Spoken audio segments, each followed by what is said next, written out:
eh, también el tipo de direcciones que habrá en la losa también, porque hay 2 direcciones de la losa que están, divididos. Así que, siguiente. El objetivo del trabajo. eh, el objetivo del trabajo es exponer los procesos constructivos de la losa y ligerada mediante recolección documental. Pues en este caso tuvimos ahí unos pocos documentos para demostrar cuáles son los procesos que se pueda llevar a cabo para una losa densa.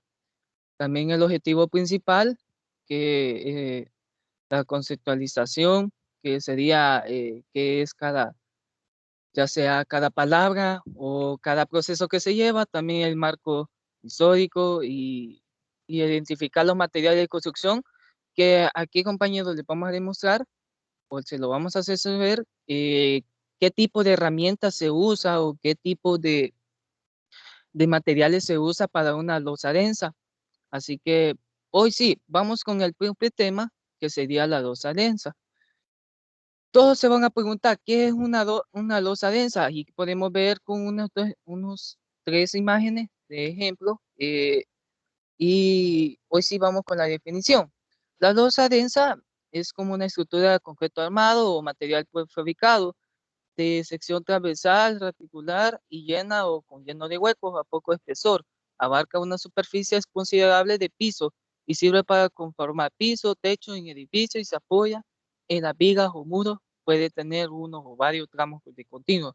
En este caso, compañeros, lo que les quiero dar a entender es que la losa densa está lleno solo de armado, ya sea y concreto, para tener una mayor resistencia al momento de tener ya sea un peso encima de la losa o en las cargas, ¿verdad? Porque también conocemos las cargas vivas y las cargas muertas, ¿verdad?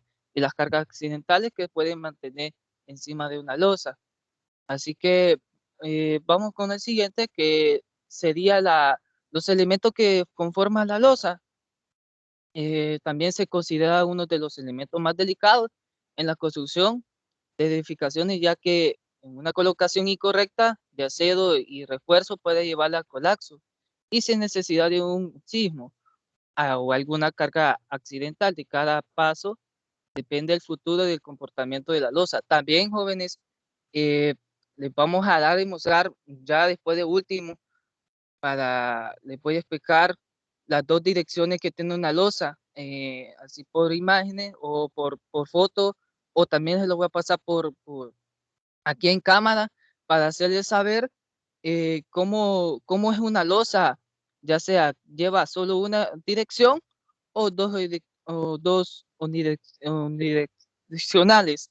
Entonces, aquí se lo vamos a explicar dónde lleva como el mayor resistencia y a dónde es como la zona más débil que tiene una losa, ¿verdad? Porque también habrá losas más débiles en este aspecto. Así que después de los elementos que contiene una losa, ahora viene esa herramienta que se puede usar para hacer una losa densa. Siguiente, Karina.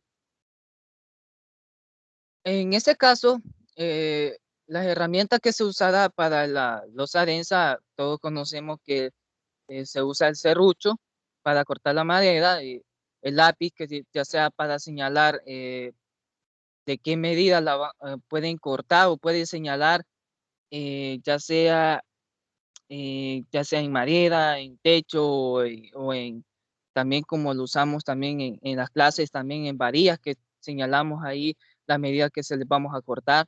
También el cuadra que lo podemos usar para una línea recta. El nivel para mantener una mayor nivelación, en ese caso, el martillo, ya lo conocemos, la plomada, también se usa el marco de sierra, el hilo de nylon también, el gancho para armar de acero, palustre, pala, piocha, boquillera y dobladora de cabilla, que como podemos ver, ahí está, ahí se los vamos a dejar la diapositiva para que puedan ver cada una de las herramientas si no saben poco más, ¿verdad? Eh, Siguiente, Karina. Ahora, les voy a explicar los equipos para el proceso de una losa. Los equipos que se usará es la concretera, que la concretera en este caso es para más que todo para hacer el cemento, ¿verdad? O el concreto. El andamio que para, ya sea para subir a la persona, la escalera que ya sea para subir cualquier material, ya sea eh, la armaduría y todo lo que se va a usar, los baldes también que se va a usar, pues ya sea para el concreto, el agua, la arena colada o otra cosa que necesita, el banco para figurar el acero también es otro equipo, aunque ese equipo casi no lo llevan, si no se usa más que todo la grifa, ¿verdad? Como más se le conoce, la carretilla, que más que todo puede llevar el concreto también, el vibrador, que el vibrador es para usar el momento de poner o colocar el cemento en la losa. Así que, siguiente, Karina.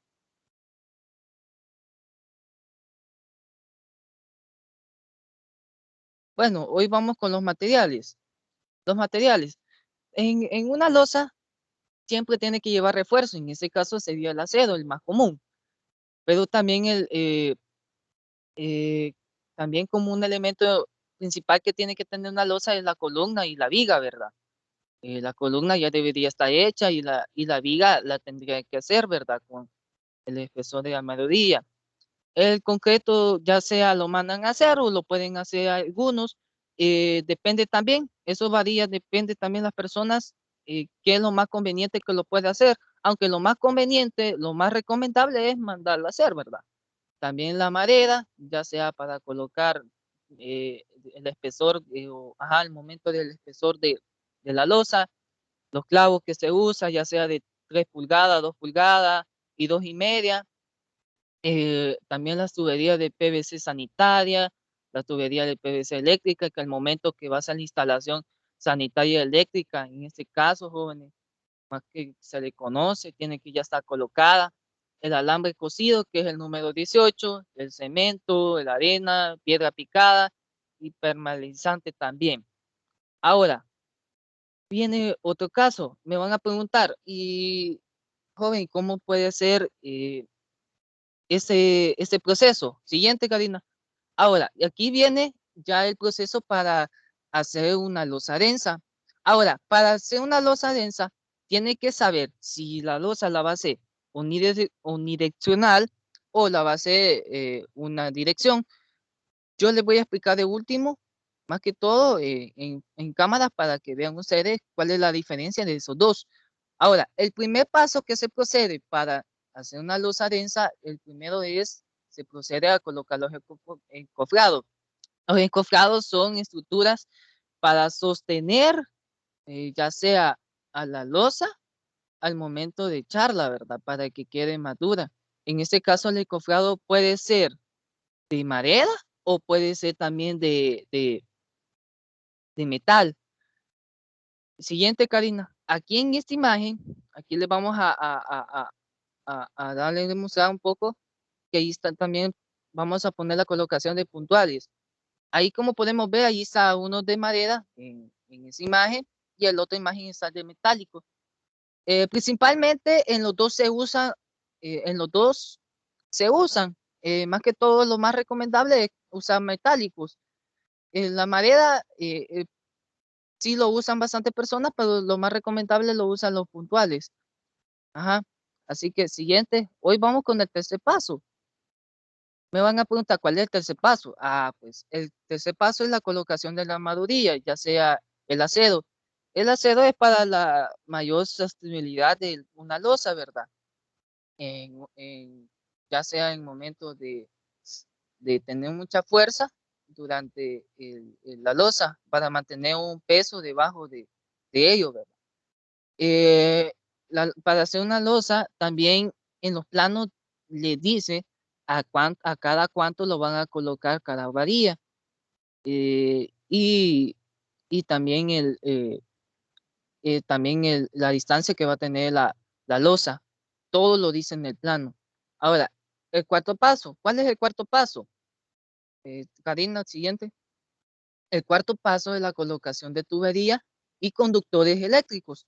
En este caso, ya en esta colocación de tuberías y conductores eléctricos, como podemos ver en las imágenes, en los conductores de las tuberías ya tienen que estar puesta antes de echar el concreto para que no hagan muchos hoyos debajo de la losa. Se ve bien feo hacer un hoyo dentro de la losa, lo más obvio y lo más común que no se hace, pero ya se tiene que estar instalado las tuberías eléctricas para no tener mucho problema, ¿verdad? Y también es recomendable también tener cuidado con, con los conductores eléctricos al momento de echar al concreto, que tal vez al momento de pisotear sobre ellas se puedan romper. Esto haciendo lo que pueda meterle concreto dentro de las tuberías para el momento de una instalación eléctrica también. Ahora, el quinto paso. ¿Cuál es el quinto paso? Ahí como podemos ver las imágenes, y ya ahí sí es la colocación de acero de refuerzo, otra vez nuevamente, y esas imágenes fue tomada en un proyecto que fue hace poco, que estaba si fue en la residencial Santa Elena. Allí fue, esas imágenes que tomé, es de una residencia de Tony Saca, que están haciendo de una empresa, y yo tuve la oportunidad de ir. Aquí como podemos ver, miren, ya podemos ver un poco más de visualización, que ya está instalada las tuberías de PVC, las tuberías eléctricas y también el relamado de refuerzo. Y prácticamente así quedaría una losa antes de echar el concreto. Ahora, el otro paso, sexto paso. ¿Cuál es el sexto paso? El vaciado del concreto. Ahí podemos ver que ya es el momento que el concreto se va vaciando para hacerla llenar como la losa, ¿verdad? También, como le estaba diciendo, le estaba mencionando que al momento de echarla tenga mucha precaución de no pisotear los conductores eléctricos, porque como les digo, se les puede taponar para los eléctricos, ya sea poner un cable, ¿verdad? También en la tubería de PVC, tenga cuidado también al momento de pisotear sobre ellas. Lo más recomendable es no pisotearlas. Y el vaciado de concreto, como podemos ver en imágenes, así es. También está el equipo que se usa, que yo les dije, el vibrado, para que no quede muchos huecos y para que quede bien ajuntado el concreto.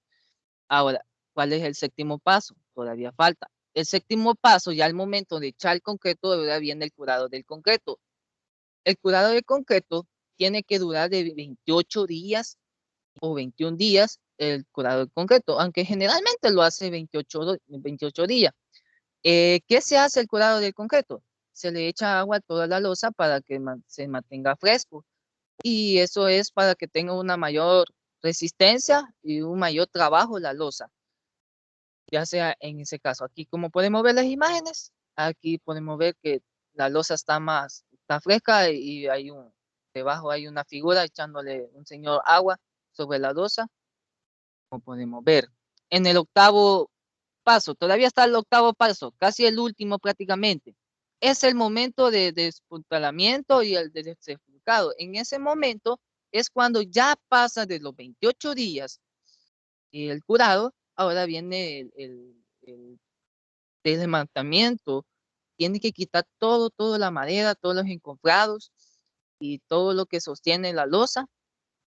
Tiene que quitarles para que ya es quizás el trabajo final para una losa, para sostener el cemento. Así que, y ya el último paso prácticamente, el último, o hay un video, en el otro hay un video, y ahí pueden ver cómo es el proceso de una losa más detenidamente, pero no sé si la compañera Karina nos puede reproducir ese video para que todos lo puedan ver y lo tengan la oportunidad.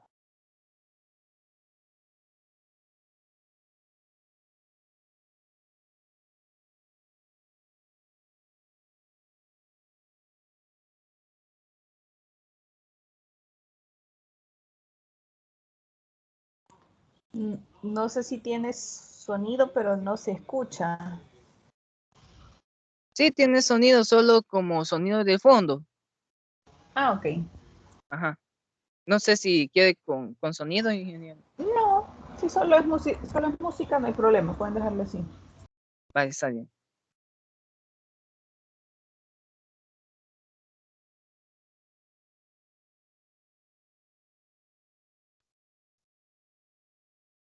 Ahí está ese proceso, compañero. Como vemos, los encofrados, perdón, ya sea de metales o de madera. Ahí es el momento que ya van a armar la mayoría. Ya sea, pueden hacer de madera o lo puede hacer también de lámina. Ahí es el momento de la mayoría del refuerzo de acero. En ese momento.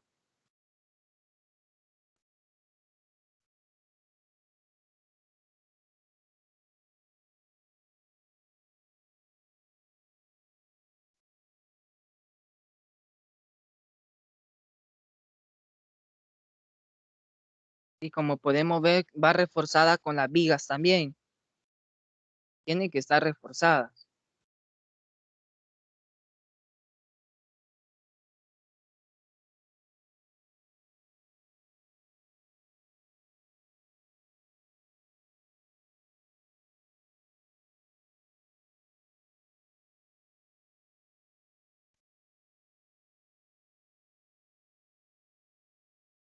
Ahí en ese momento se colocan los bastones.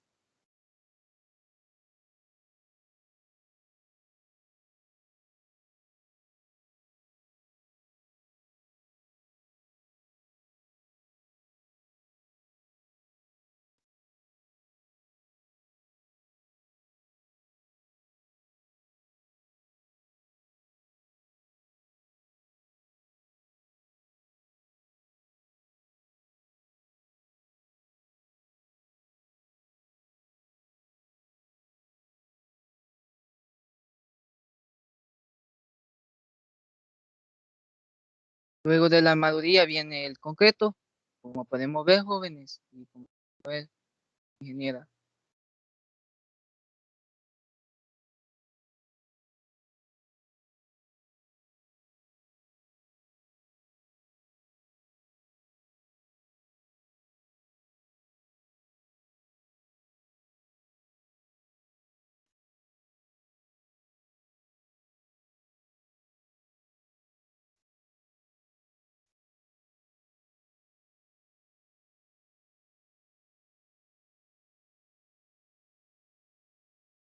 Y como podemos ver, así queda, ya cuando se le quita el enfocado y cuando ya se pasa el curado.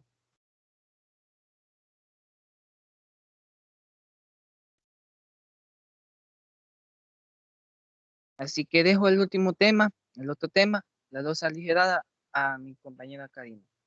Así que pase feliz día.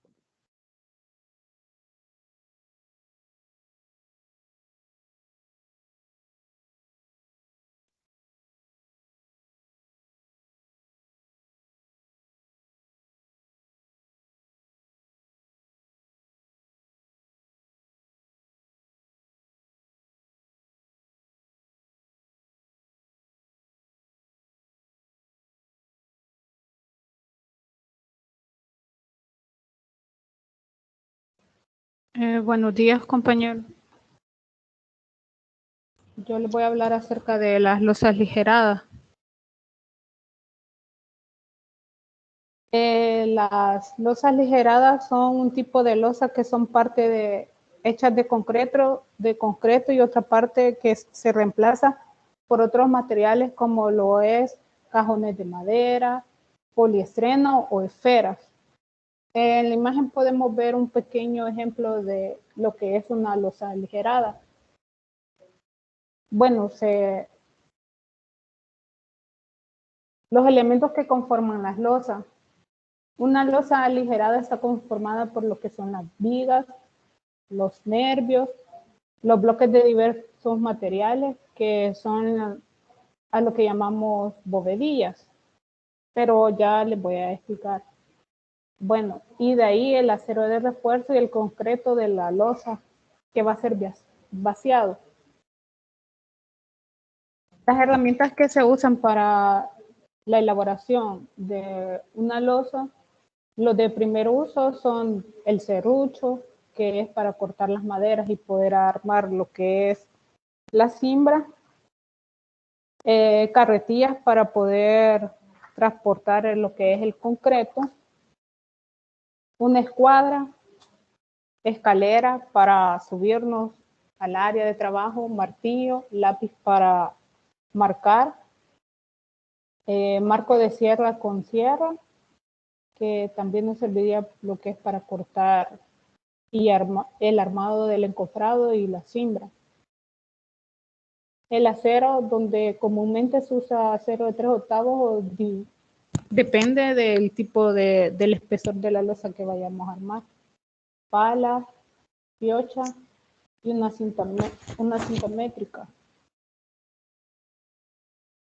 Los materiales que se usan para armar una losa ligera es tablas de madera, cuartones, clavos de acero de diferentes medidas, lo que puede ser de 3 pulgadas, 2 pulgadas, de 2 y de media pulgada, acero de refuerzo, o a veces también usan electromalla, tubería de PVC, tubería de PVC eléctrica, alambre número 8, cemento, arena, agua, ladrillos o bovedías y impermeabilizante. El impermeabilizante es opcional. Ahora les voy a hablar de la composición de una losa aligerada. Bueno, lo primero que tengo que explicar es acerca del hierro en las vigas. Como nosotros ya vimos anteriormente en el ciclo, para la construcción de una casa, se construye lo que es las zapatas, las columnas y las vigas. Entonces, en las vigas aligeradas, cuando nosotros la construimos, se hace como un encuadre. Es como, no sé si está bien decirlo, pero se construye como lo que es una pequeña zapata, pero no es una zapata. Y esos encuadres van amarrados, ese hierro va amarrado a las vigas para darle como un soporte a la estructura que nosotros vamos a armar. Entonces se arman ganchos y se ponen en las esquineras. El proceso constructivo de una losa ligerada, lo primero que hacemos es que se procede a colocar los encofrados. Aparte de encofrados, también se les conoce como lo que es cimbra, que viene siendo, como ustedes pueden ver en la imagen, lleva unos puntales que son los que le dan soporte a la losa. En la parte de arriba se puede colocar lo que es tablas de madera, lámina. Ahí es donde se va a poner el concreto.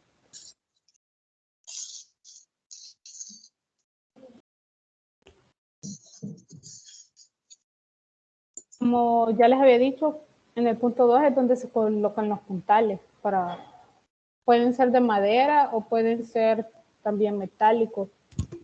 Como recomendación, la mejor opción que podemos usar son metálicos, pero en una construcción a veces de una casa, naturalmente sale más barato lo de madera.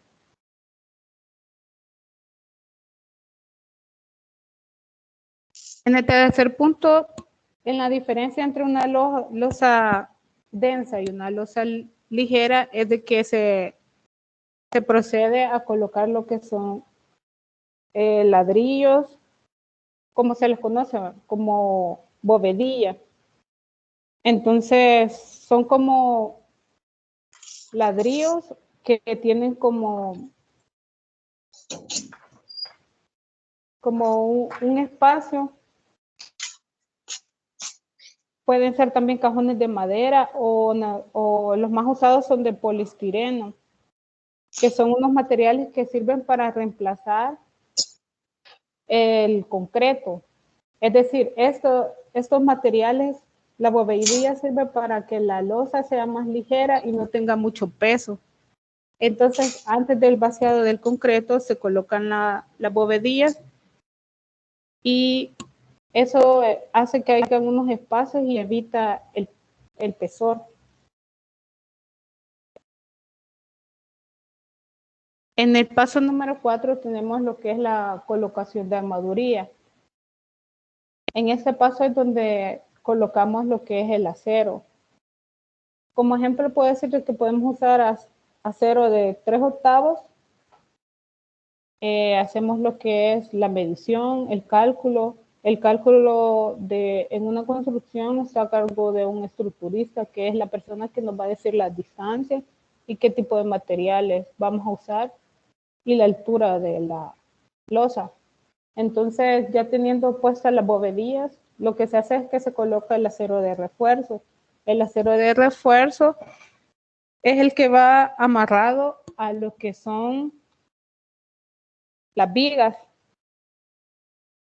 Y se coloca, después de esta armaduría, se coloca lo que son las viguetas pequeñas, que son esos pequeñitos pedacitos que ustedes pueden ver cuadrados sobre la losa, que eso es lo que evita de que el acero cuando se vacía el concreto, se pegue a la bovedilla. En el paso número 5 se procede al vaciado del concreto y el vibrado. Como les comenté anteriormente, el estructurista nos va a decir también qué tipo de concreto vamos a armar para poderlo vaciar. Media vez se vacía en el área que estamos trabajando, se tiene que proceder a un vibrado para evitar que queden burbujas de aire o que no se distribuya bien el concreto. Una parte importante es de que no es recomendable el sobrevibrado del concreto.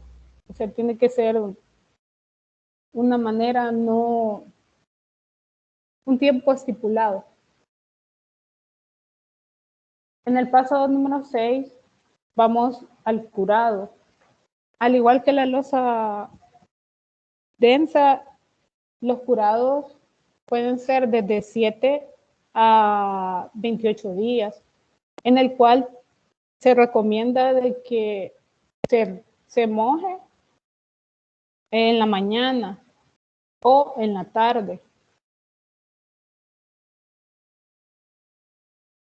Ahora va a hablar nuestro compañero Rincán, que va a hablar acerca de las normas técnicas de la ASI y acerca de la documentación. Antes de que pase él, solo quería hacer una pequeña información que no está en la diapositiva. Con el caso de las viguetas y bovedillas, aquí en El Salvador existen empresas que son las que venden ese tipo de material. Entonces, unas empresas como por ejemplo tenemos la que se llama Econsa, Monolith, Copresa, que son los que venden estructuras de concreto armada, y ahí es donde podemos encontrar este tipo de bovedillas para la construcción de una losa aligerada. Ahora pasará el compañero Rincán.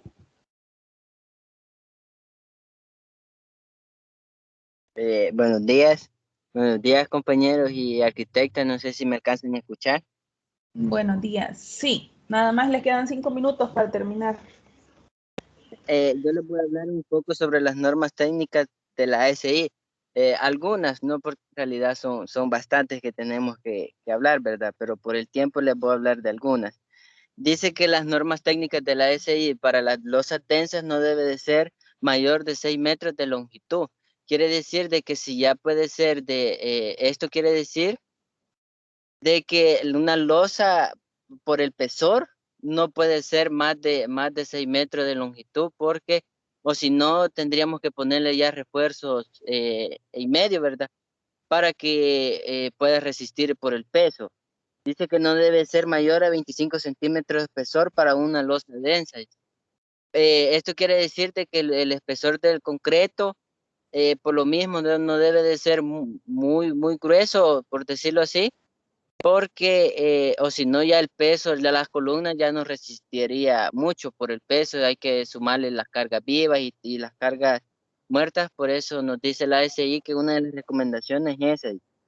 Debe de existir un mínimo de 3 vanos, dice, continuos en cada dirección. Esto es cuando nuestro compañero Hugo nos habló de las cargas unidireccionales, que quiere decir para la izquierda o derecha, tienen que haber por lo menos 3 vanos para que puedan resistir eso.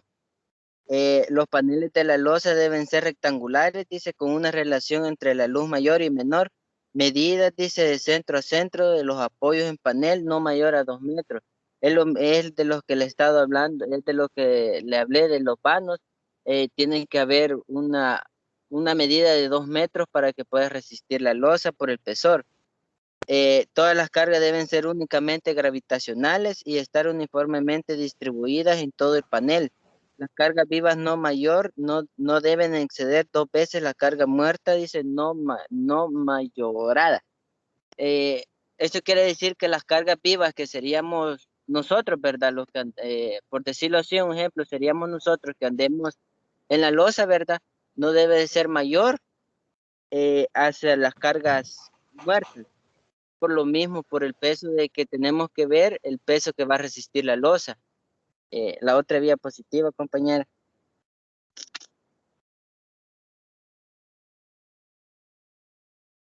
La otra, compañera, Karina.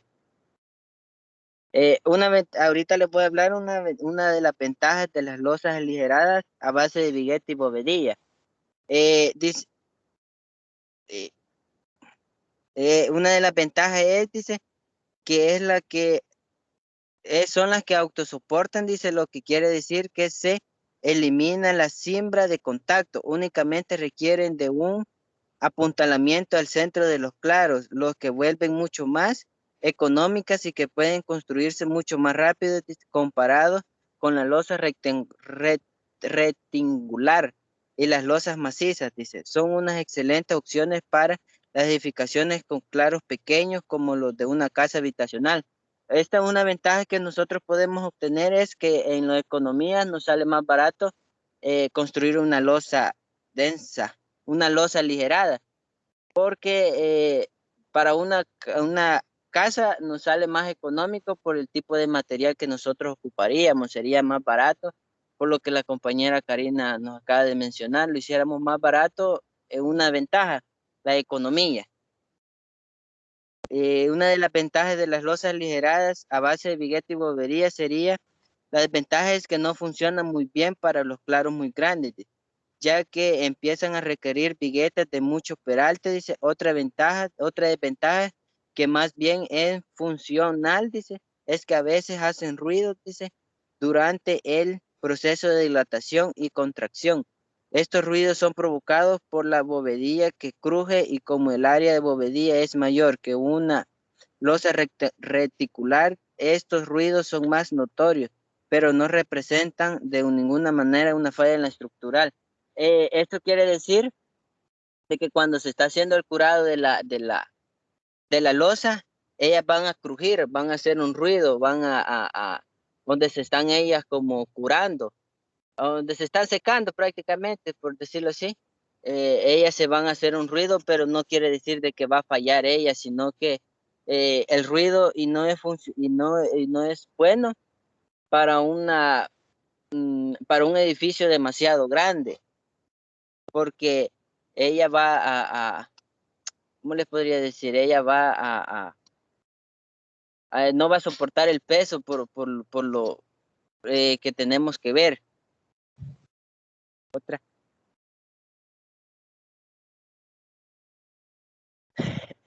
Ahorita les voy a hablar unas medidas y proporciones del concreto para la losa aligerada. El espesor del techo puede ser de 20 centímetros, es lo que les acabo de hablar sobre las normas ACI. En las normas ACI dice que no puede ser mayor a 25 centímetros. Pero aquí el espesor puede ser de 20, sí puede ser de 20, el máximo que permita la ASI es de 25 y el mínimo es de 15. Aquí podemos ver que nosotros hemos hecho un espesor de techo de 20 centímetros de espesor. La cantidad de concreto sería 0.087 metros. Este es un ejemplo también de que cómo podemos ir calculando para una losa aligerada de una área de 400 metros cuadrados. Ahí, si ustedes pueden ver, ahí están los cálculos de cuánto se iría de cemento, arena, piedra y agua. La piedra sería la misma grava. Siguiente diapositiva.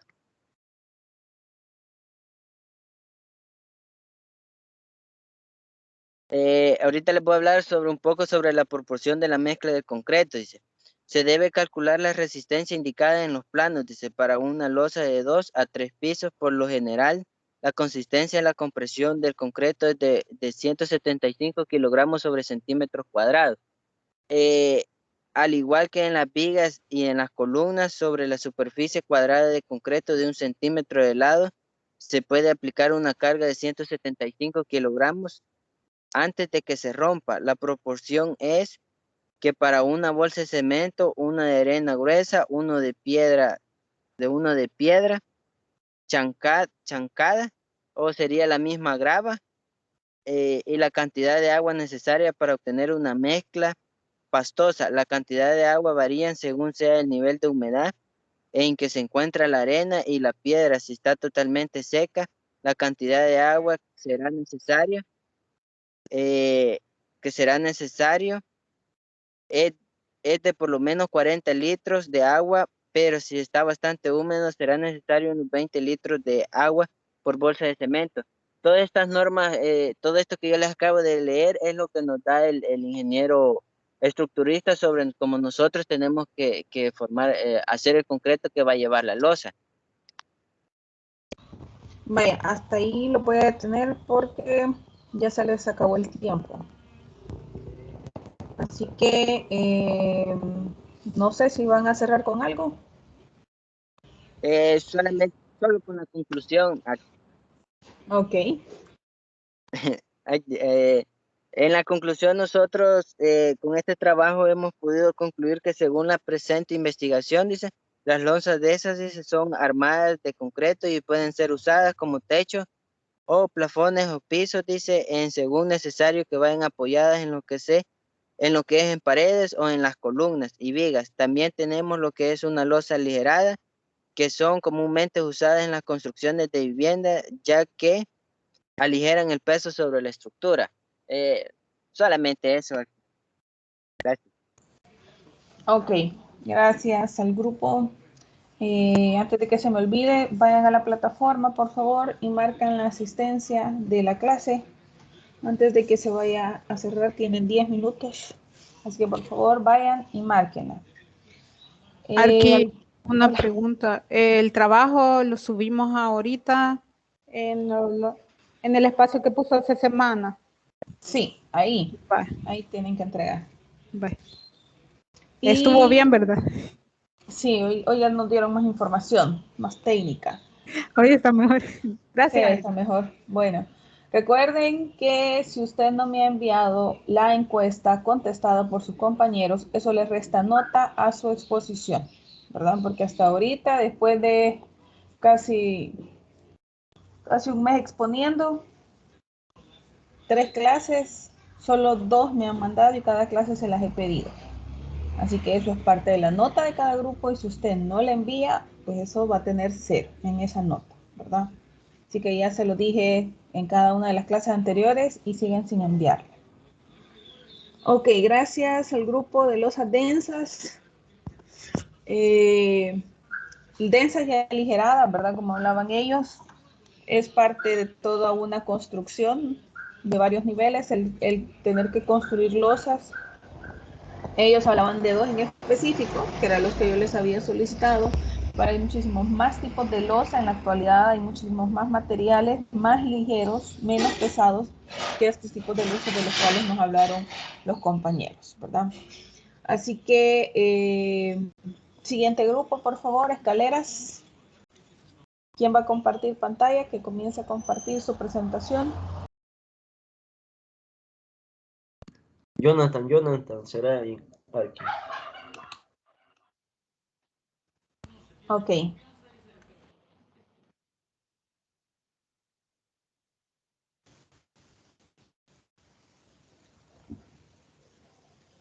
Bien, tengan buenos días, compañeros, arquitecta. En esta ocasión, pues nuestro grupo va a presentarles el tema acerca del proceso constructivo de las escaleras y rampas.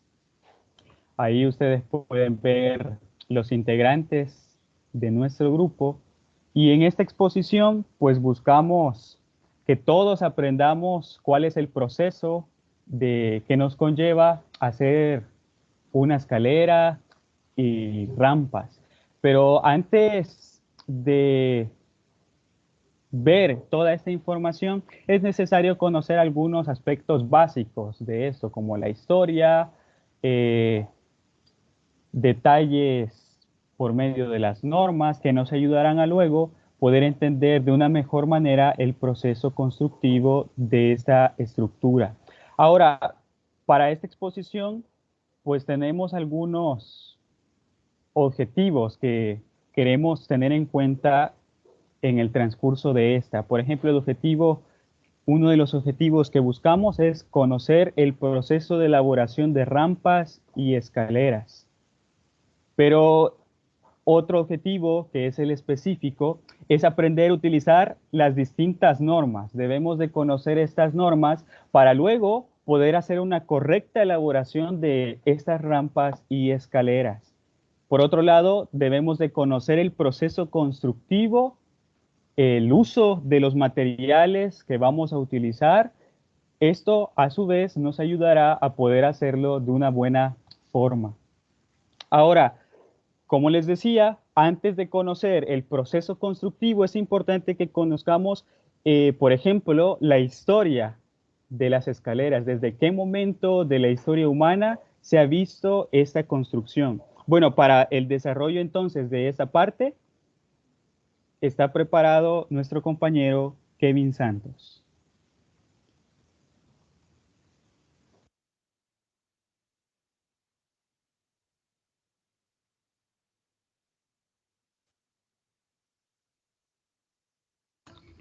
Bien, buenos días, Alki. Buenos días, compañeros. En esta ocasión les voy a hablar un poco de la historia de cómo ha venido evolucionando la parte de las escaleras y la parte de las rampas. Bueno, como primer punto, mencionar que las escaleras son procesos constructivos de los más antiguos, ¿verdad? Claramente no hay una fecha exacta de en qué momento surgió, ¿verdad? Solo hay algunas aproximaciones, por ejemplo, la de, la de 6.000 años antes de Cristo. Entonces, cabe mencionar que siempre juega un papel importante en la parte de las escaleras.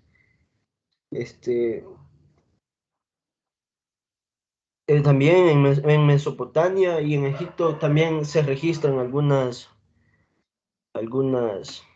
eh, algunas escaleras en las cuales fueron de las más antiguas, ¿verdad? Como todos conocemos la parte de historia de Egipto y todo eso, ¿verdad?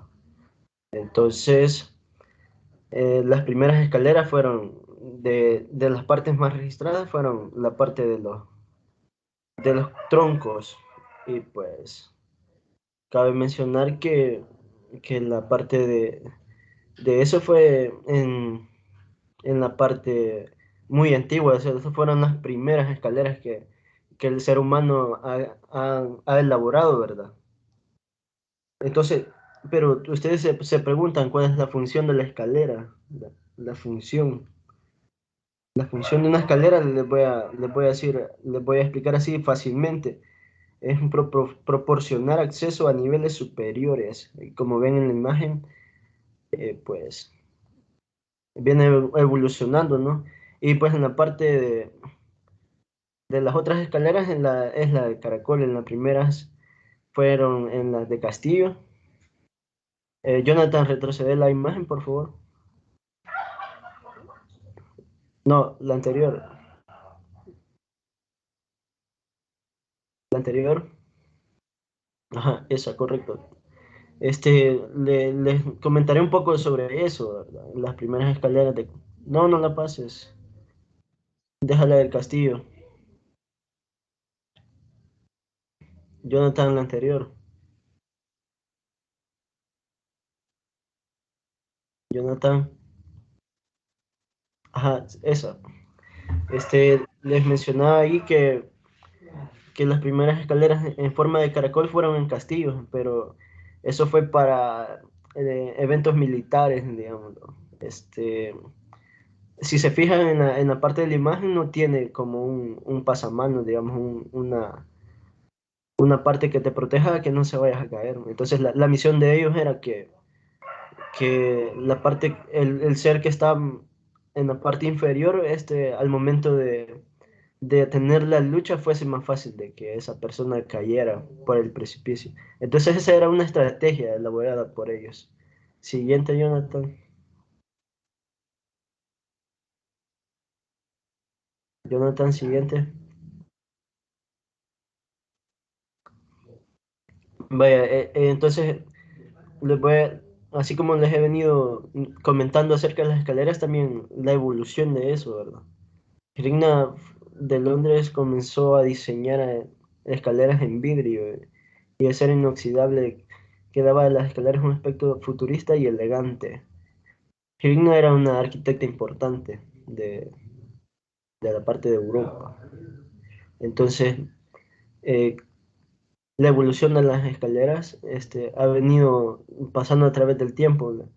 Así como les mencionaba al inicio, desde unos troncos, luego escalones así en tierra, eh, y luego la parte de la caracol de castillos, y pues así viene evolucionando la parte de escaleras, ¿no? Siguiente.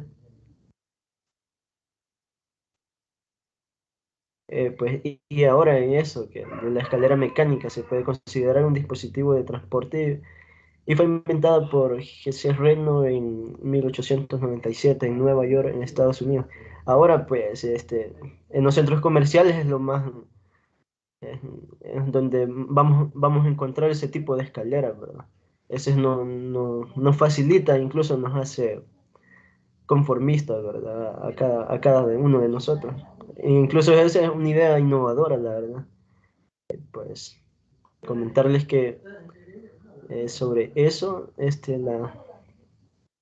el proceso constructivo de eso creo que lo va a mencionar el otro compañero, así que no les menciono mucho acerca de eso.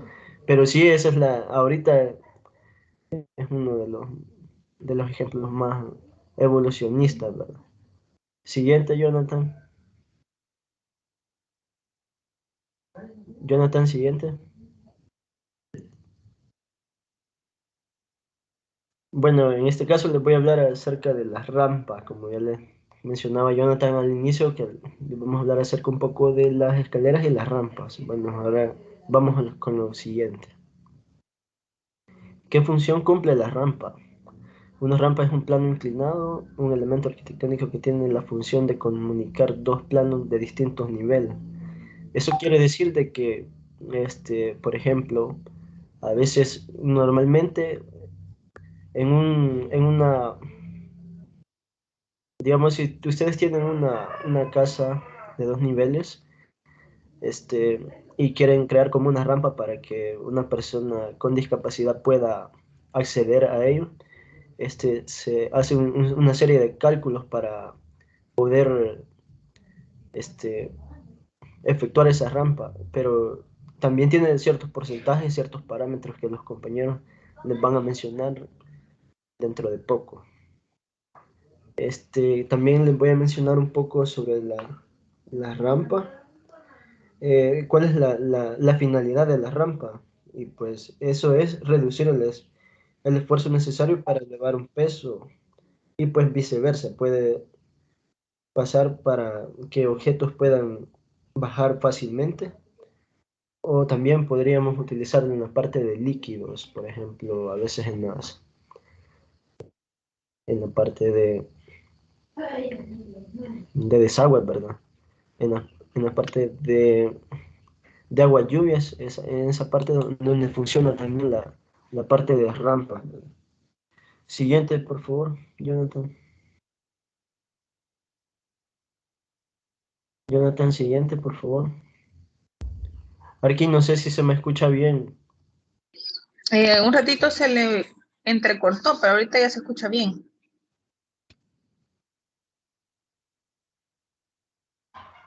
Es que estoy con datos, entonces cuesta un poco. Disculpas ahí, compañeros, y aquí.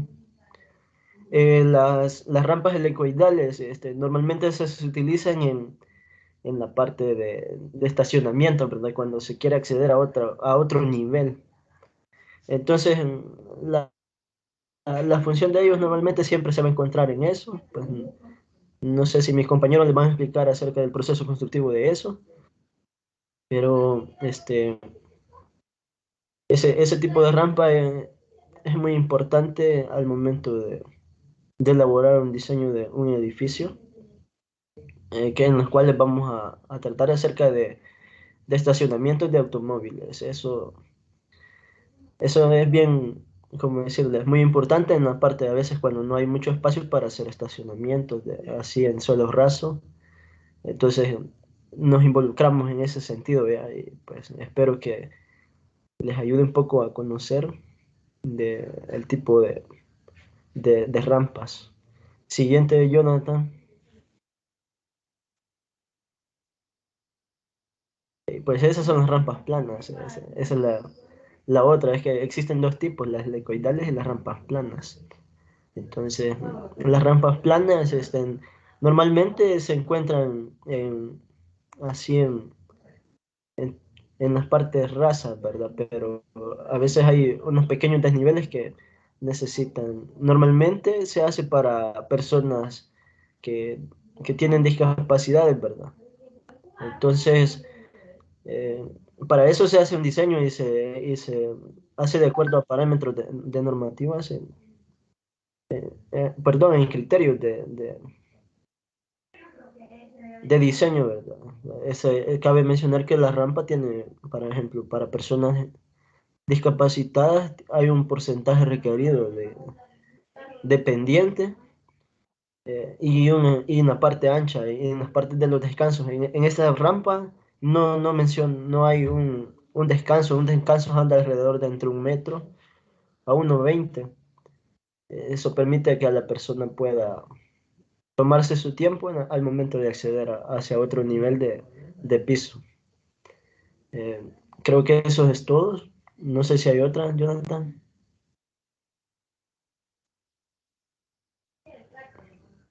Jonathan. Sí, sí, correcto. Bueno, fue un gusto, compañeros, hablarles acerca un poco de, de la parte de escaleras y la parte de rampas. Creo que mi otro compañero les va a mencionar mucho más de eso. Pues yo solo la función, digámoslo así, un poquito de cómo funciona cada cosa y cómo ha venido evolucionando. Entonces, gracias. Buenos días a todos, buenos días, Arqui. Yo les voy a hablar un poquito de los elementos estructurales de una escalera. Prácticamente pues se conforma, hay medidas estándar, ¿verdad? Que siempre hay que cumplir según normas.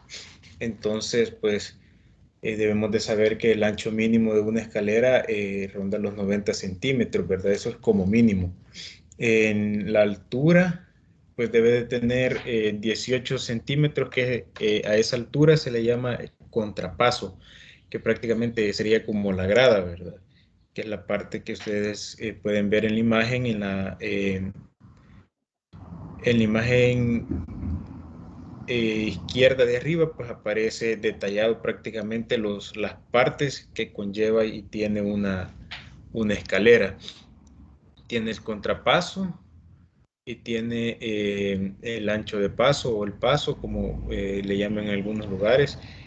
Algunas personas, pues algunos arquitectos, ingenieros, pues le llaman paso o huella, que es prácticamente donde nosotros nos apoyamos para ir avanzando y dar el paso, ¿verdad? Que el ancho del paso debe tener como 25 centímetros de mínimo y la altura del contrapaso, como le mencionaba, el máximo es de 18 centímetros. También podemos ver que el pasamano pues debe de tener una altura de más o menos 90 centímetros también de alto, que es prácticamente donde uno se apoya o se sujeta a la hora de ir subiendo o bajando alguna escalera.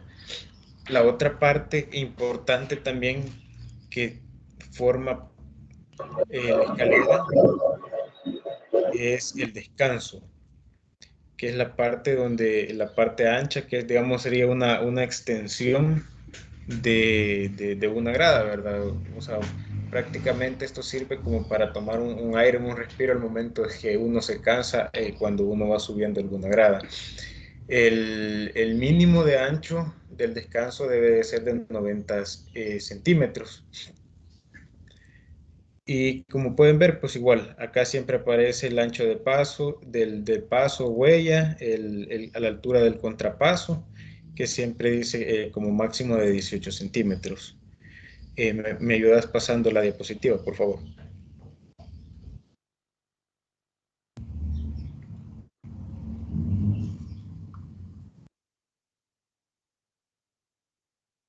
Pues aquí vemos un poquito más detallado lo que les estaba explicando, ¿verdad?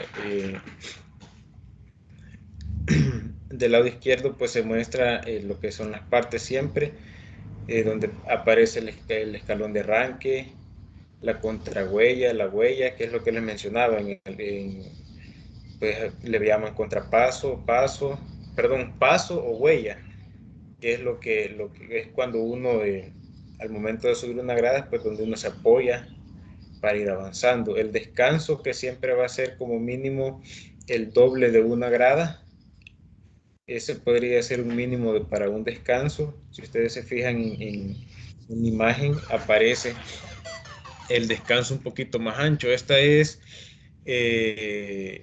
prácticamente, perdón, el descanso, perdón,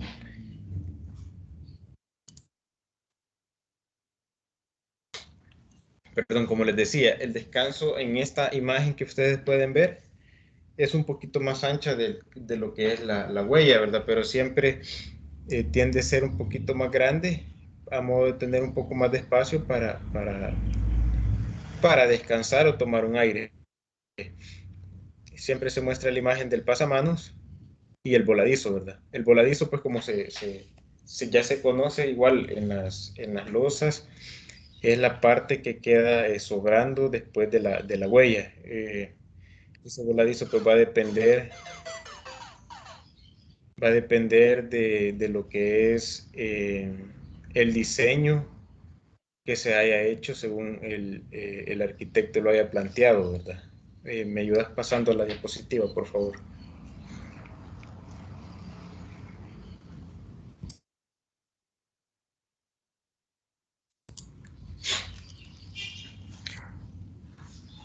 Acá pues prácticamente está la definición de lo que es la huella y la contrahuella o contrapaso, ¿verdad? La huella, como les mencionaba, es la parte de la escalera donde uno pisa al caminar, donde uno se apoya, donde uno da el paso para ir avanzando.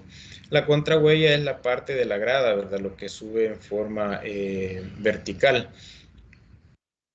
Se define tácticamente como el espacio vertical existente entre la huella de un escalón o peldaño y el inmediatamente superior. ¿Me ayudas pasándola, por favor?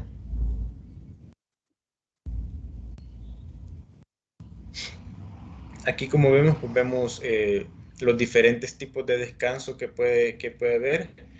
descanso meseta se le llama también a la parte del descanso, ¿verdad? La escalera localizada entre una secuencia de 2 tramos de escalones de una escalera. Si ustedes se pueden ver, pues del lado derecho en la parte superior se miran diferentes tipos de descanso. El descanso con un solo tramo, hay dos tramos con descanso, que prácticamente en este 2 tramos con descanso, cuando subiendo, primero está el primero y hay una grada continuo al par del descanso, que sería el segundo descanso, ¿verdad? El segundo tramo del descanso. Y luego pues sigue lo que es el siguiente tramo de gradas o escaleras para seguir avanzando. Está el descanso en forma de L y está también el descanso en forma de U. Pues ahí todos estos tipos de descanso pues siempre va a variar dependiendo del diseño, ¿verdad? De cómo se haya diseñado la escalera o cómo se vaya a construir, va a ir dependiendo, ¿verdad?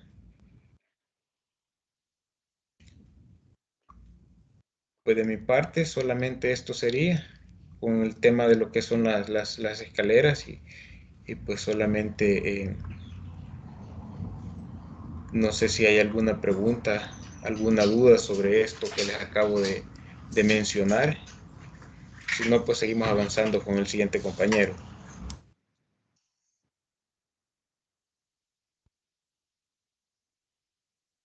Tengan todos muy buenos días, compañeros.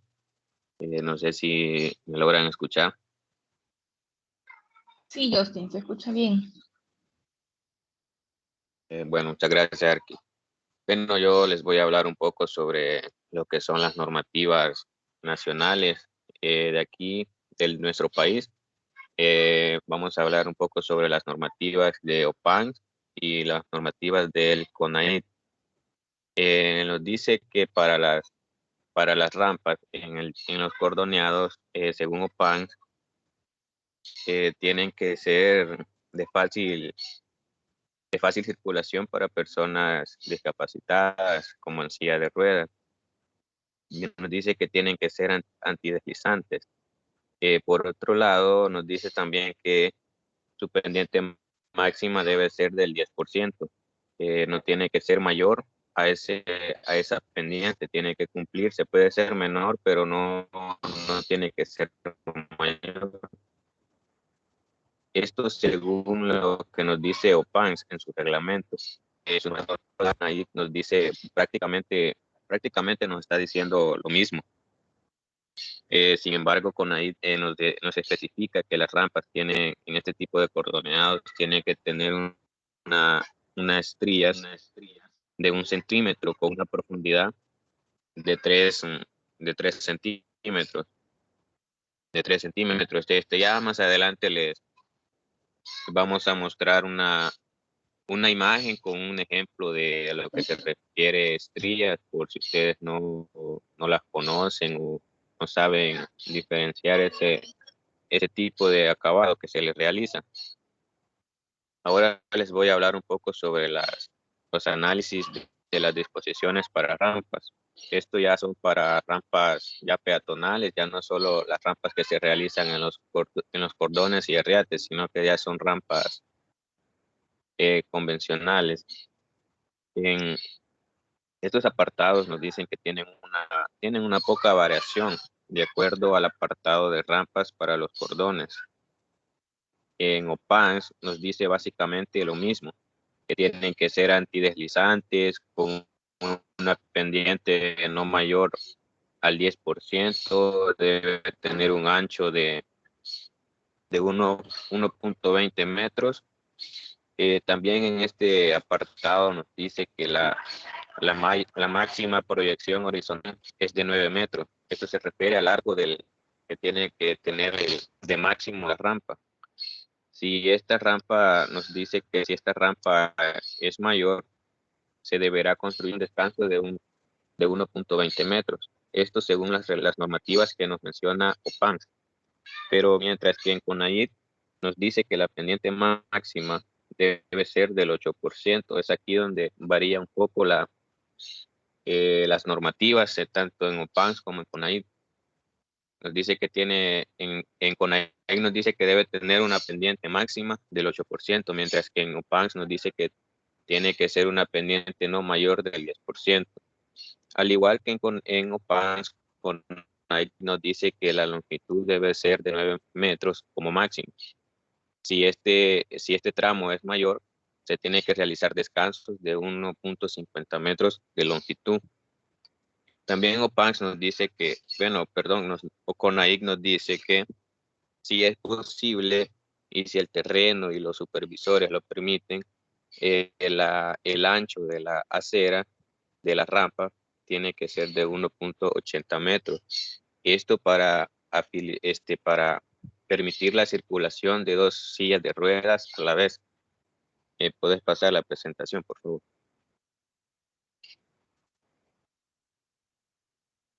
Gracias. Bueno, aquí ya entramos al análisis de lo que se refiere a las normativas de las escaleras. Como pueden ver en el cuadro que aparece ahí, son las principales disposiciones que OPANS nos dicta. Este cuadro, pues, si ustedes revisaron el aula, la arquitecta lo compartió ahí con nosotros. Y entonces tomé a bien aquí ponerlo en la presentación para explicarles un poco mejor y que entiendan y comprendan a lo que se refiere. En OPANS dice que la primera casilla, el número de pisos, y nos menciona las dimensiones que debe tener las huellas y las contrahuellas de la escalera principal y las escaleras secundarias. Nos dice que cuando el número de pisos es 2, la huella debe tener una dimensión de 25 centímetros y la contrahuella de 20 centímetros de alto. Si ustedes notan, al aumentar el nivel de pisos, la huella va subiendo de dimensión, su dimensión va cambiando, pero va aumentando. Incluso en la contrahuella, si ustedes ven, la dimensión va disminuyendo. Esto es por lo que mi compañero Gerson creo que mencionaba ahí en la parte de él, en su exposición, que al hacer una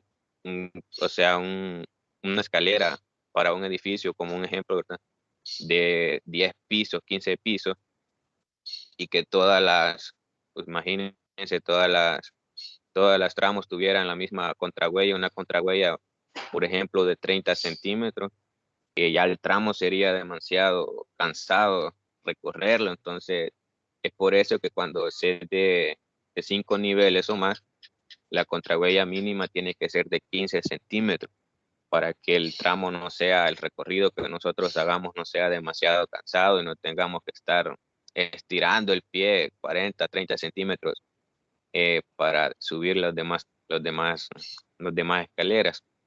Para las escaleras de escape nos dice que en OPANS nos dice que debe tener un ancho libre no menor de 80 centímetros. Su pendiente será de 20 centímetros por 20 centímetros. Dice que tiene que estar construida con materiales resistentes al fuego y tienen que estar libres prácticamente de cualquier tipo de obstáculos. Tienen que estar con un señalamiento adecuado y con una iluminación adecuada para en cualquier caso de emergencia. Esto es para las disposiciones que nos dice OPANS en sus normativas, en sus artículos. Mientras que en CONAIT prácticamente nos dice lo mismo, solo que varían un poco. Nos dice que la huella debe ser de 32 centímetros y la contrahuella de 15 centímetros. Aquí es un poco más, como decirlo, un poco más directo, porque si ustedes ven en OPANS, ahí nos especifica la huella y la contrahuella para cada piso, para cada nivel y todo eso, pero aquí en CONAIC nos dice, lo especifica en su inciso 9, donde se menciona las pasarelas. Ahí nos dice que la huella debe ser de 32 centímetros, la contrahuella de 15 y un ancho, dice, máximo de 1.50. También en este apartado nos menciona que el número de gradas tiene que ser de 12 por tramo, 12 gradas por tramo. Si la altura dice acudir es mayor, deberán contemplarse descansos intermedios con una longitud mayor o igual al ancho que las escaleras. Esto sería todo de mi parte. Y bueno, no sé si compañero puede pasar la siguiente parte, la siguiente imagen. Ahí ustedes, como les decía, lo que se realiza en las estrías se le conoce a ese proceso del que está realizando ahí el albañil, a ese tipo de como tubiado que se le hace a las rampas para que no sean demasiadas lisas, sino que sean así con una textura diferente, para así saber cuando una persona con discapacidad, por ejemplo, una persona ciega, o así en silla de ruedas, no se vaya pues así en bajada de una sola vez, sino que eso le va a ayudar a ir disminuyendo las velocidades dependiendo también la pendiente que se le haya realizado a la rampa. Y pues ahí en la siguiente imagen lo que mi compañero Gerson les explicaba, las partes que componen una escalera, la huella, la contrahuella, los descansos. Esto sería todo de mi parte y muchas gracias. No sé cuánto le falta, pero tienen 5 minutos máximo para finalizar. Ok, ahora pasamos entonces al proceso constructivo de las escaleras. Ahora que ya conocemos los elementos que tiene una escalera, las normas, podemos entonces pasar al proceso constructivo. Y para esto podemos empezar con el encofrado. Antes de empezar con esta parte, debemos tomar en cuenta algunos aspectos, algunas de las normas que ya mencionaron mis compañeros. Primero, debemos de verificar la altura del contrapaso, que como analizamos, generalmente no supera los 18 centímetros.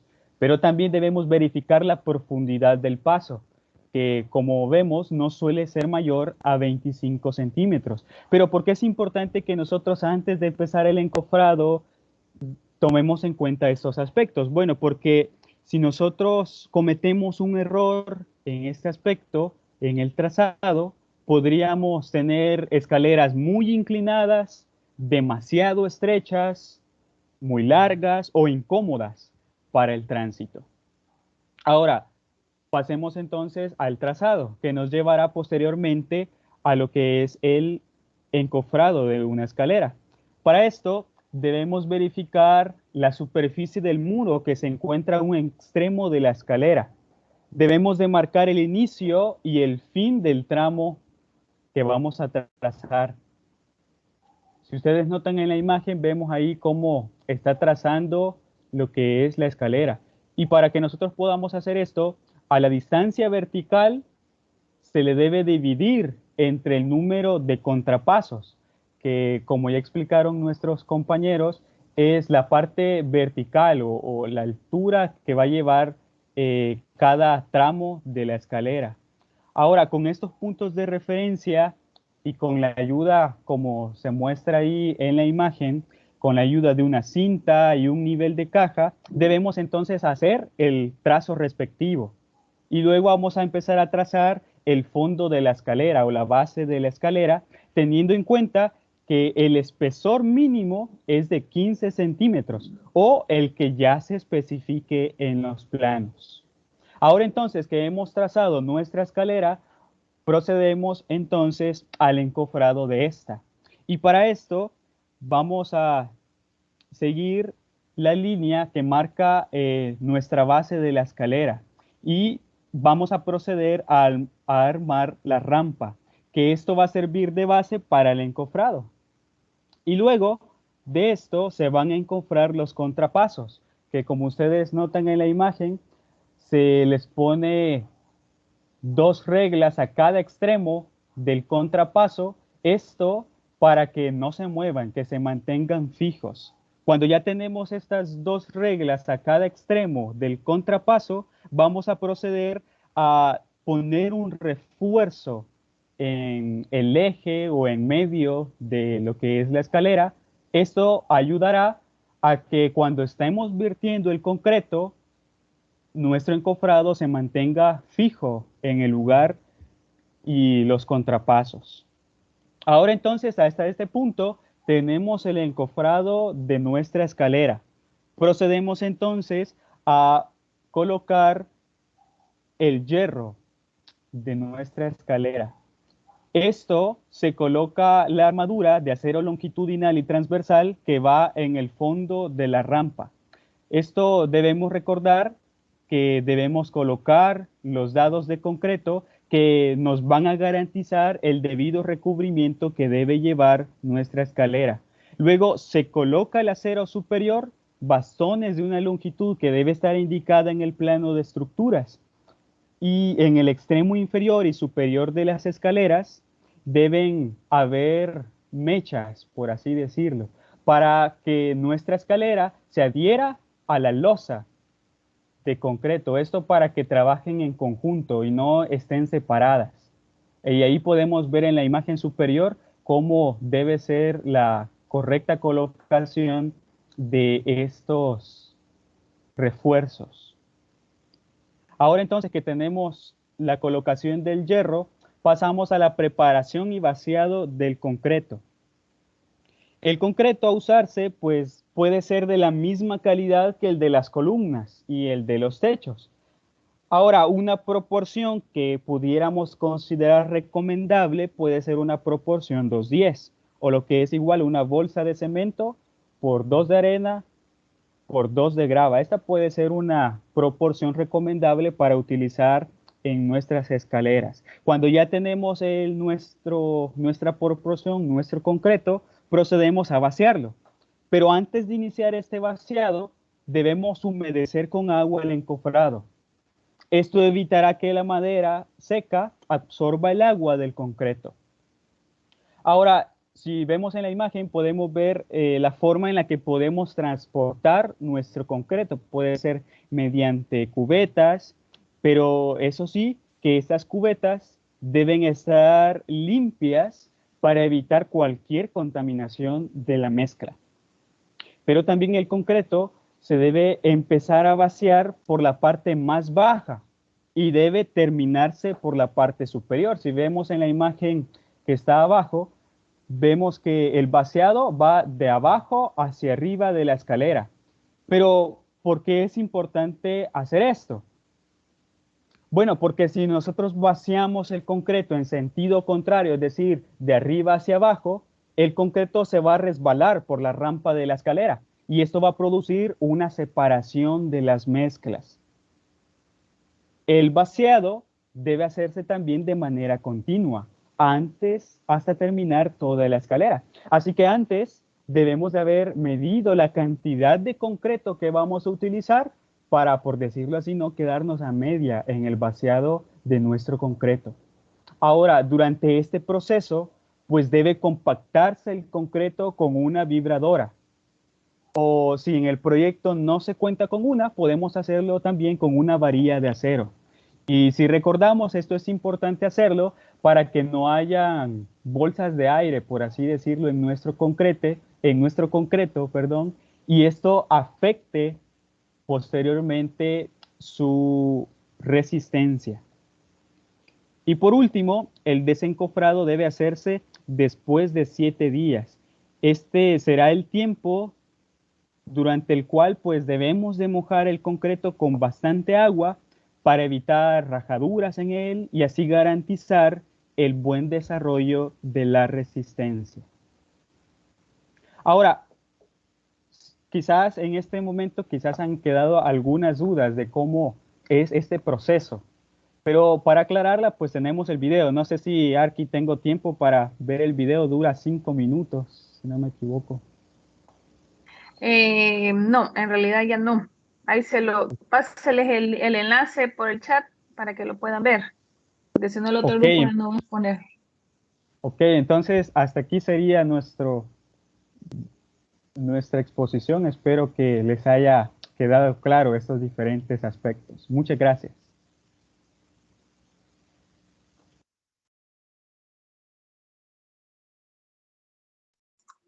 Ok, gracias al grupo. la parte de las escaleras y las rampas son elementos importantes en la construcción, ya que sin ellos pues no podemos subir, ¿verdad? A los diferentes niveles, como mencionaban los compañeros. Ahora, es tan importante que tiene normativas completas solo para el diseño de estas. No se le puede poner cualquier alto ni cualquier ancho, porque entonces, por más que usted haya hecho todo lo demás bien, le van a refutar su proyecto por un mal diseño de gradas y de rampas, ¿verdad? Y más en la actualidad que todos los diseños se pide que sean diseños inclusivos, ¿verdad? O sea, que cualquier persona pueda tener acceso a cualquier espacio. Eso quiere decir que usted tiene que diseñar rampas o escaleras o poner elevadores, ¿verdad? Pero no puede haber un edificio solo con escaleras, ya que ese edificio no es un edificio inclusivo y pues todos los diseños se piden dentro de las normativas que ahora incluyen algún elemento para accesibilidad con problemas con discapacidades totales, parciales o eventuales, ¿verdad? Ok, gracias. Vamos a ver el último grupo. Tiene documentos contractuales. ¿Quién va a compartir? Yo voy a compartir. Precisamente Vale. ahorita vamos a empezar.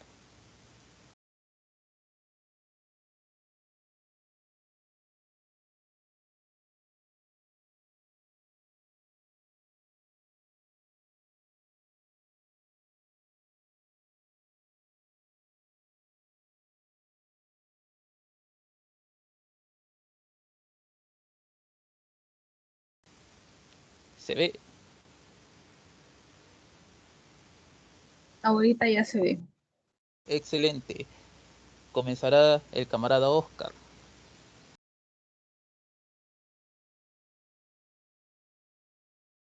Buenos días. No sé si se me Buenos escucha. días. Sí, se escucha. Ok. No sé si me puede pasar la siguiente diapositiva. Miguel, póngalo en pantalla completa.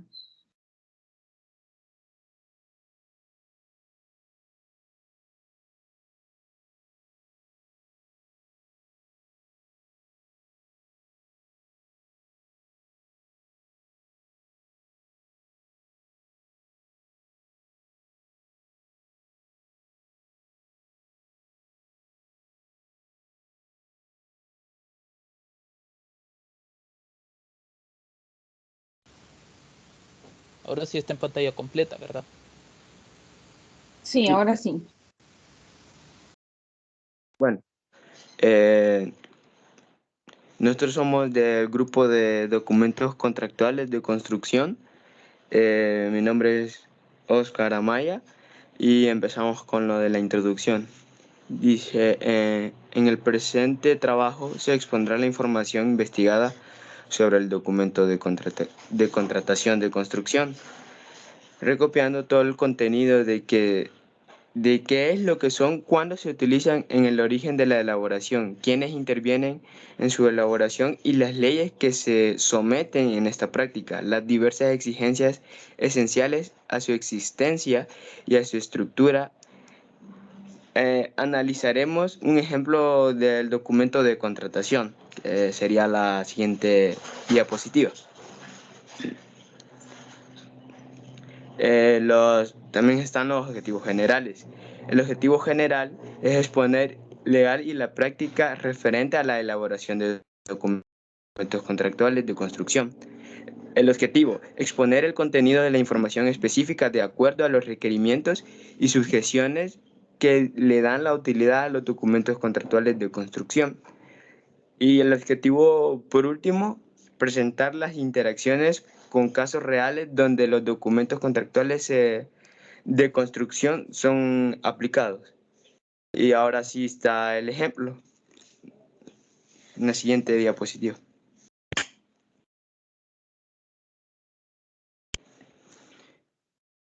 Aquí habla más brevemente de qué es un documento de contratación de construcción. Dice, es un documento donde se establecen los términos y condiciones celebradas entre entre una persona y entre la persona que lo contrata, que puede ser un particular o compañía, así como en los derechos y obligaciones de las partes. En este particular caso, centrada en la solicitud de los servicios de construcción. O sea, llega, digamos, la persona encargada de hacer este documento tiene que llegar a los términos y, como dice ahí, serían los términos y condiciones. Digamos, un ejemplo más básico, no sé si sería así, pero digamos, la persona que va a ser contratada con la persona que busca a la persona, digamos, la que requiere, digamos, una casa, un ejemplo. Entonces, es como de que la persona que va a contratar es como que le pone las condiciones y los términos en que quiere su construcción, se podría decir. Y también la persona contratada llega también a los términos y las condiciones que él requiere para sus, digamos, para sus ayudantes o para él mismo, o sobre lo que va a necesitar durante la construcción. Eso podría ser un ejemplo muy breve sobre las conclusiones y sobre los términos que requieren en el aspecto de la construcción, sobre el documento. Siguiente diapositiva, por favor. Bueno, antes de seguir en los adjetivos generales, no sé si recuerdan, decía ahí sobre que el documento contractual se derivaba de bastantes partes. Entonces, aquí se empieza donde dice cuándo se utilizan. Bueno, antes de seguir también dice de cuándo se utilizan, quiénes intervienen, quiénes los elaboran, y sería, y digamos, pongámosle que cada subtema se deriva en bastantes partes. Y ese es el tema de documentos contractuales. Serían las tres partes, que serían cuándo se utilizan, quiénes intervienen y las personas que lo elaboran. Entonces aquí empezamos con cuándo se utilizan. En el artículo 1 se establece quién debe sujetarse a las disposiciones de la ley y de la aprobación de la BMWDU. Antes que a cualquier otra oficina, en el artículo 8 se establecen los tipos de proyectos de construcción y quienes están autorizados a elaborar los diseños y a ejecutar construcciones, de la facultad de apelar la resolución en caso de denegarse a la aprobación de proyectos, que se encuentra en el artículo número 10. Y dice NIC número 11, contratos de construcción. El objetivo de esta norma es prescribir el tratamiento contable de los ingresos ordinarios y de los costos relacionados con los contratos de construcción. O sea que en este se lleva, digamos, lo que se va a hacer sobre la construcción más, y sobre qué es lo que se va a utilizar.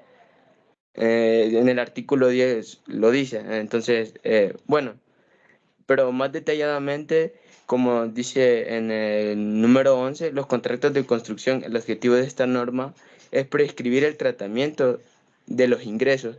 O sea que sería de más o menos un ejemplo, sería sobre los gastos que se hacen sobre la construcción, más detalladamente sobre las cosas que se van a gastar, sobre las cosas que se van a utilizar y un gasto en general. No sé. Siguiente diapositiva, por favor.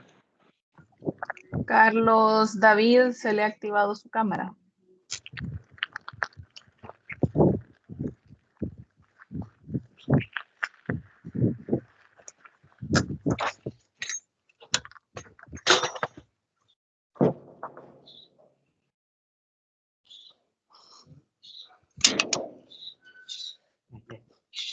Sigo.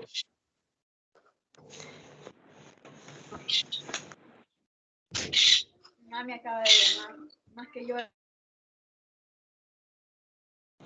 En la siguiente diapositiva dice, cuando se utilizan.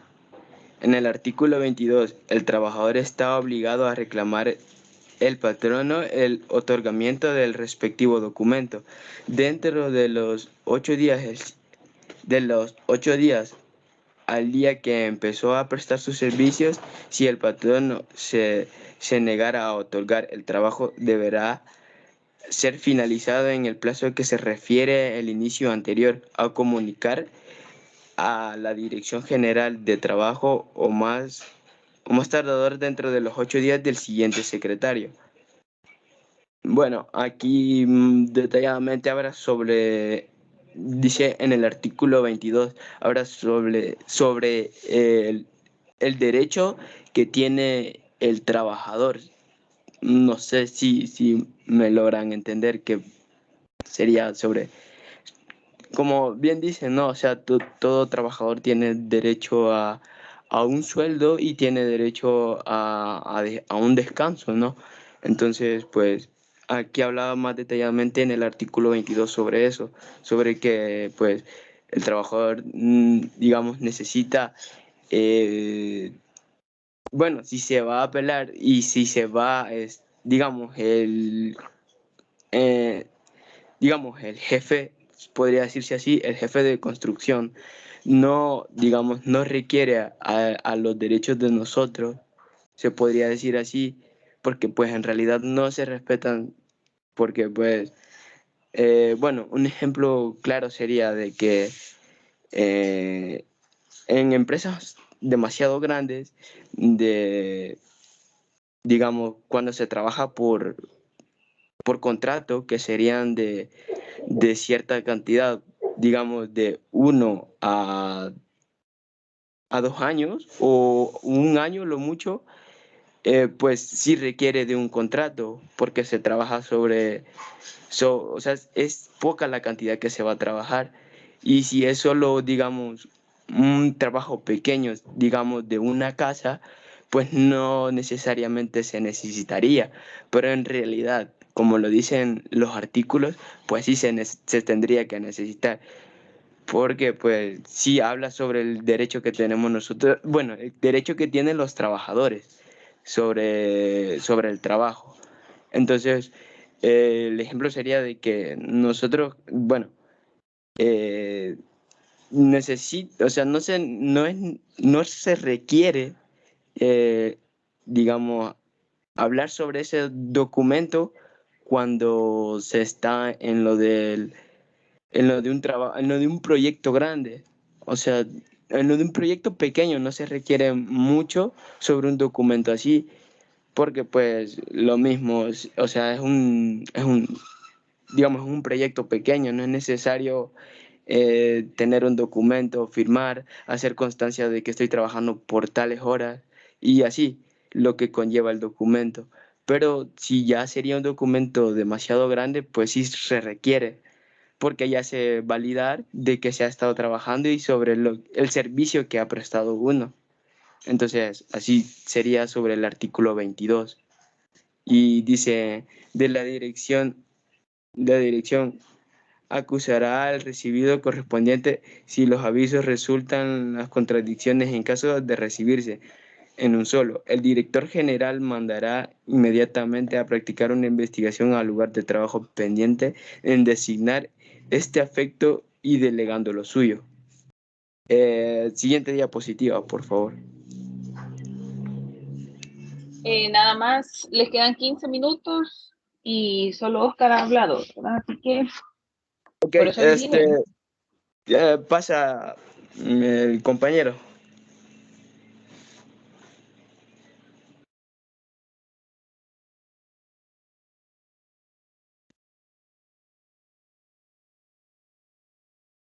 Aquí se escucha, me copian. Sí, Miguel, se escucha. Ya.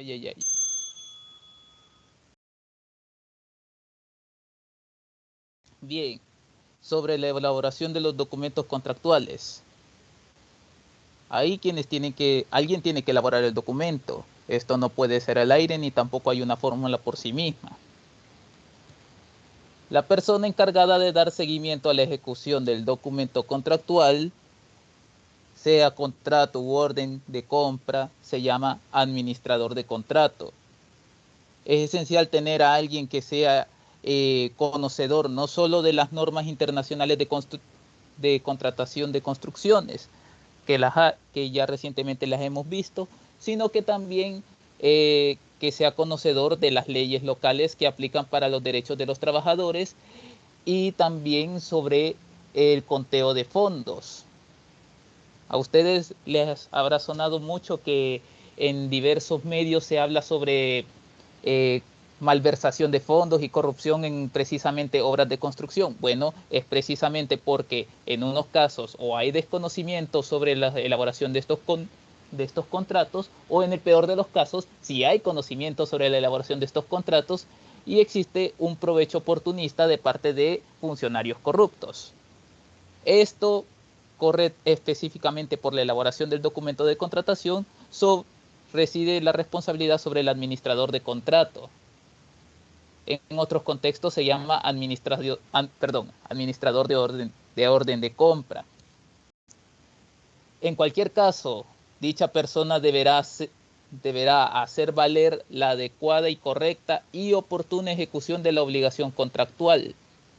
Es decir, hay normas establecidas, estas son las que deben ser confrontadas por las dos partes y tiene que quedar perfectamente en claro para evitar confusiones a posteriori.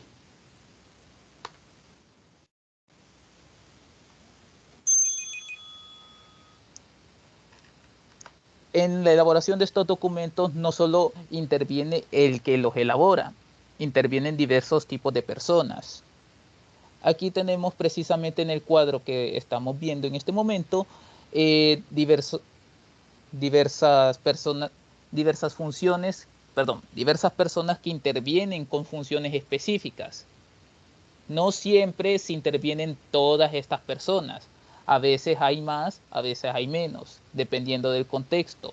Pero generalmente, según la investigación aquí recopilada, estos son los principales. El usuario es el que presenta la solicitud. El receptor recibe la solicitud. Si esta información está adjunta, si cumple los requisitos, tiene que tener conocimiento legal para poder hacerlo. El profesional o el propietario.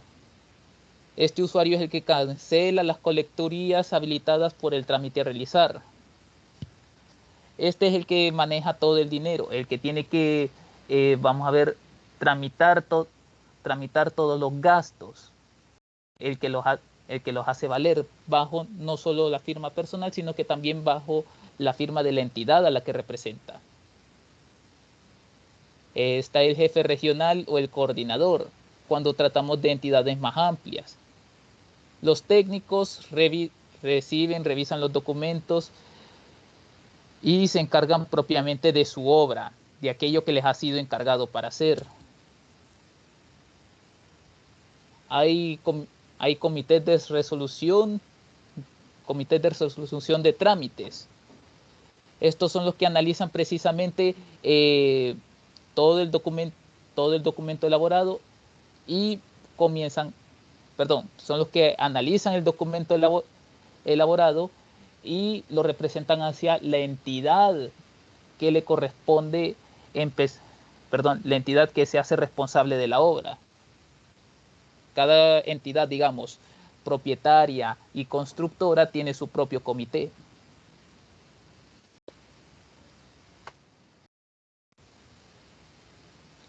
Requisitos mínimos en la elaboración del documento de contratación. Datos de identificación. Tiene que quedar lo que tiene que quedar claro. Nombre completo de los usuarios, de los usuarios contratados, sus cargos y posiciones, sus domicilios y domicilio donde se llevará a cabo el trabajo. El tiempo de ejecución. Tiene que establecerse la fecha de inicio. ¿Por qué? Porque este es un trabajo en donde se pagará por fe. No solo se pagará por fechas, ni se pagará por plaza, se paga por horas laborales, por tiempo, debido a que se trata de un proyecto. Se tiene que llevar un avance constante en el cual se plantee el inicio y el final de la obra. Esto puede variar, no siempre son perfectos, pero se tiene que tener un estimado legal de cuánto puede hacerse. Y en el mismo documento se establece cuáles son, digamos, las posibles contingencias que atentan contra el inicio y el avance de las dichas obras. Otras cosas las puede también definir la ley. El precio de la obra. Se tiene que establecer. Las obras no tienen un precio definitivo. Siempre hay más o siempre hay menos de lo que en realidad se necesita. Solo se tiene un presupuestado. Pero esto es esencialmente útil porque da un aproximado. Entre más acertado sea, entonces más se puede discernir qué es lo que le corresponde a cada una de las partes y así evitar malversaciones de fondos o evitar precisamente que la obra sea un fracaso.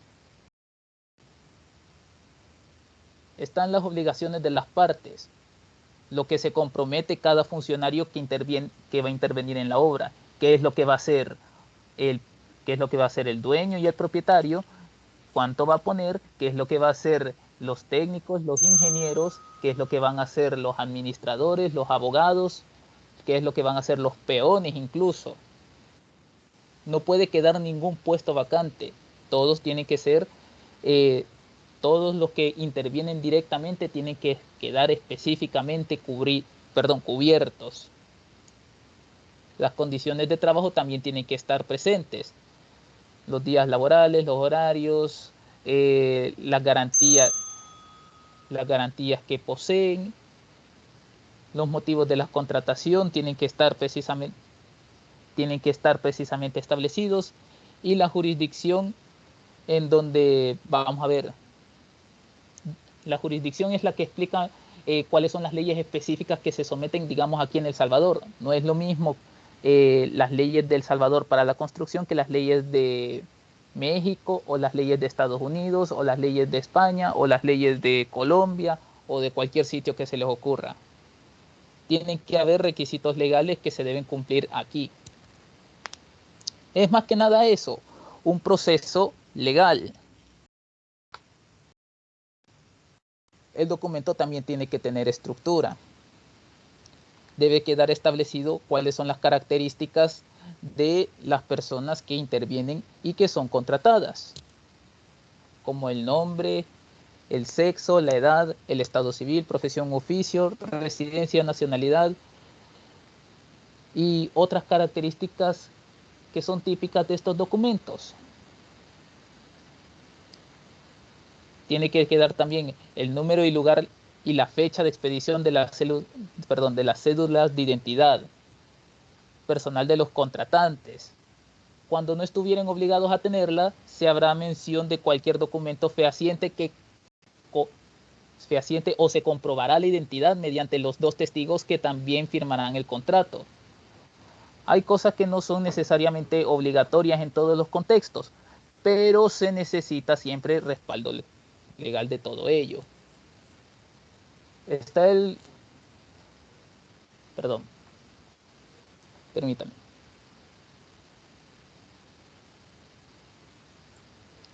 Ajá. Miguel, lo voy a detener ahí mande. porque ya son las 9 y ustedes tienen clase. Así que nos vamos a quedar hasta ahí. Tienen que saber distribuir, no solo... ¿Me permite compartir al chat un video para que lo puedan ver mis camaradas más tarde y también una copia de un documento de contratación aquí en El Salvador? Vaya, compártanlo en el chat. Para todos, siempre estén pendientes del reloj, ¿verdad? Porque ustedes en el grupo saben cuántos tienen que pasar. Entonces tienen que saber repartir el tiempo para todos. Entonces hay que estar pendientes del reloj. Esto es algo que hay que tener y hay que ir tomando en cuenta, porque siempre en todo hay un tiempo para poder hacer las cosas, ¿verdad? Ok, bueno, los documentos contractuales en general es todo aquel documento legal dentro de una construcción. Los planos, las especificaciones técnicas, los términos de referencia, el contrato en sí, ¿verdad? De a quién se está contratando, valga la redundancia. Adendas, órdenes de cambio, todo documento, la bitácora de campo, todos los documentos, todos los papeles, las facturas, los libros de contabilidad, todo lo que tenga que ver en una obra se vuelve un documento contractual. Es un documento que tiene tanto valor legal que a usted lo pueden meter preso por alguno de esos documentos que usted firmó y usted ni se dio cuenta. Yo por eso siempre les digo, en el término legal, lea todo lo que firma, no solo firme, porque hasta los grandes artistas, futbolistas, cantantes, presidentes y todo lo que usted quiera, han quedado en la bancarrota porque no leyeron un papel y le dieron todo su dinero a alguien más. Entonces, igual nos puede pasar a nosotros. Ay, pero es que a veces me dicen, pero yo es que estoy en el laboratorio. Sí, pero el laboratorio de suelos, el laboratorio de concreto, eso es una gran responsabilidad también. No creas que el laboratorio no tiene responsabilidad, ¿verdad? Entonces, siempre hay que dejar todo por escrito, no importa en qué parte de una construcción esté trabajando usted, qué es lo que usted esté desarrollando, todo